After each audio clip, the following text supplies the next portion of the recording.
time for pro-life gen news in my PJs. Hopefully it's in your PJs. Maybe you're getting ready for bed.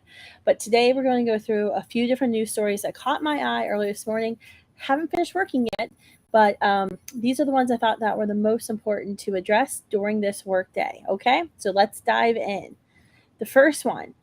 This is an interesting and sad story. Sadly, probably not an isolated story. A Panda Express manager in New Jersey told his cook to get an abortion after she announced to him that she was pregnant. He actually physically assaulted her at one point when she was trying to leave work after her shift. This case is outrageous. I was reading it on my phone just a few minutes ago to refresh it. She actually, I mean, this lawsuit is unbelievable. The manager, despite her complaints to management to Panda Express, he wasn't fired. He was actually just relocated. And this girl is 19 years old. She just filed the lawsuit in Jersey City last week. It seems pretty tight as a suit goes, but I think it's really interesting when you think about the abortion lobby and kind of their claims about pro-lifers and how we just want to keep women barefoot and pregnant in the kitchen. This was a pro-abortion man who wanted to keep his pregnant employee not pregnant and in the kitchen.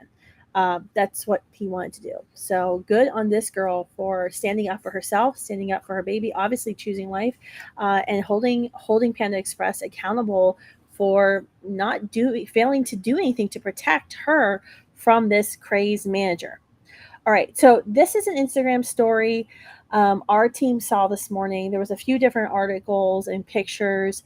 I think this is the Washington Times. It looks like I couldn't find it. But I was sending these pictures of these couples and single people talking about how they wanted to adopt but are hitting roadblocks. So now they're exploring surrogacy, which surrogacy comes with a whole list of problems. Obviously, there's the ethical problem of paying someone else for the use of their womb and then telling that mother that she's going to gestate a new human being but has no control over her child. And if the person who signs the contract for her to gestate another human being wants her to have an abortion, has to, can actually try to tell her to have an abortion. It's crazy. I mean, thankfully there's some laws to protect her, but not a lot actually. But the whole point of this, I think, has been interesting in this conversation about surrogacy.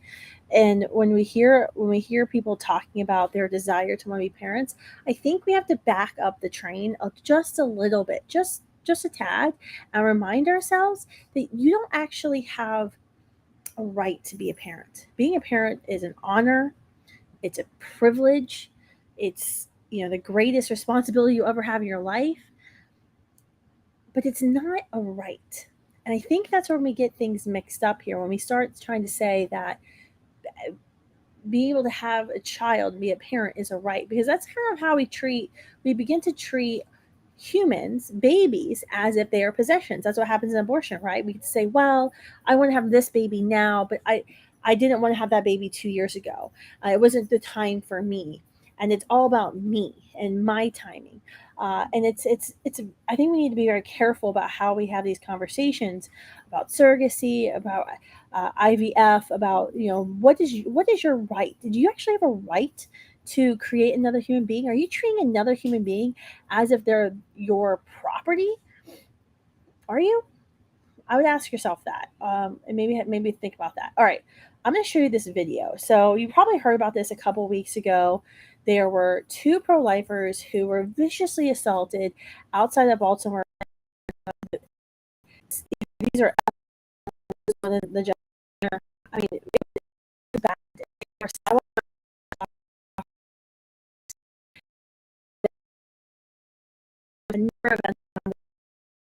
Watch this video.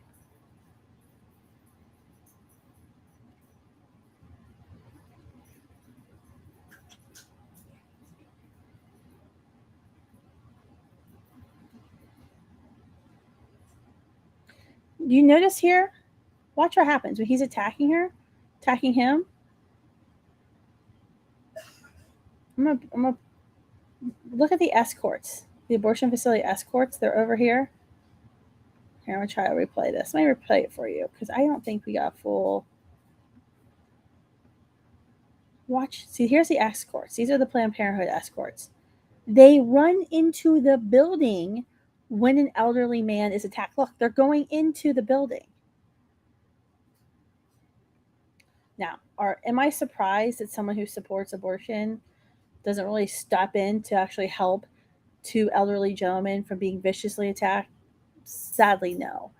Am I surprised those who support abortion would feel that they can just go and haul off and punch and attack elderly people in front of an abortion facility who are praying and offering resources? No, because this is the reality of abortion in our country today.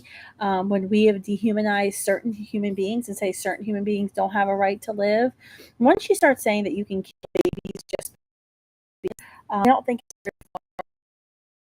go into saying, well, it's justified. Your behavior, this violence is justified. I mean, think about this. The manager here at Panda Express, same deal. What makes him think that he was justified in physically restraining his employee or telling her to have an abortion to stay in the kitchen but not pregnant? What gave this man, what was going through his mind when he thought that it was okay to physically assault elderly gentlemen from a Planned Parenthood? It's a decay of our culture, guys. That's what we're really talking about. Speaking of decay of our culture, I want to talk to you about this story came up last week about human embryos that were created without an egg or a sperm. I read the article twice. We haven't been able to find a peer-reviewed manuscript about this research. It was just presented, so I think it's very new.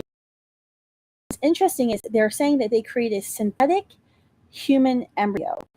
And they're going to research and they want to like find out why certain miscarriages. It's synthetic human. It will actually do away with some of the other ethical concerns of like creating human beings in test tubes. But it's really interesting because if you read this article from the researchers, they say that they don't believe the child or this embryo to be fully human, but maybe partially human. They're basically less valuable than other human beings, kind of creating a kind of second tier citizenship. Personhood. They don't even know if they would allow the embryo to continue to grow, if the embryo would grow into a human being. It's really ethically red flag. Big problem here when we start creating different classes of human beings. All right.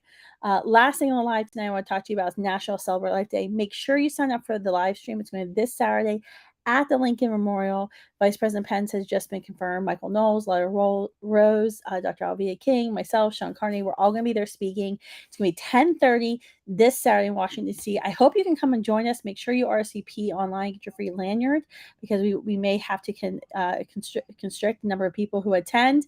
But you can also sign up to watch it for free via the live stream at nationalcelebratelifeday.org.